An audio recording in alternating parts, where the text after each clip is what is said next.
सोबदेरो union of journalist ऐं सिंध आबादकार इतिहाद पारां अॼु भाण जी खोट ख़िलाफ़ सोबदेरो राणीपुर में एहतजाजी मुज़ाहिरो कयो वियो। यूनियन ऑफ जर्नलिस्ट ऐं सिंध आबादकार इतिहाद ज़िले अंदरि भाण जी खोट ख़िलाफ़ सोबदेरो राणीपुर में पुराणी बस स्टैंड खां दस्तगीर गेट ताईं रैली कढी एहतजाजी मुज़ाहिरो कयो।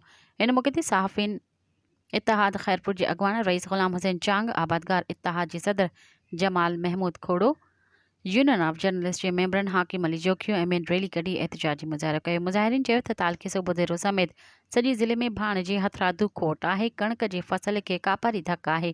भाण लाइ आबादकार परेशान आहिनि। भाण जी फी बोरी सरकारी रेट खां 2000 रुपया खां मथे विकिरो थिए पियो, पर अफ़सोस ज़िले इंतिज़ामिया इन माफ़िया सां भाईवार थी आबादकार हारियुनि खे ॿिन्ही हथनि सां फुराए रहिया आहिनि। हुननि वज़ीर आला सिंध खां मुतालबो कयो त सॼी सिंध मां भाण जी खोट ख़तमु करे सरकारी अघ ते भाण फ़राहम कयो वञे। मज़ीद ख़बरनि ऐं तफ़सीलात लाइ विज़िट कयो असांजी वेबसाइट www.awamiNewsHD.com ऐं ॾिसंदा रहो अवामी न्यूज़ HD।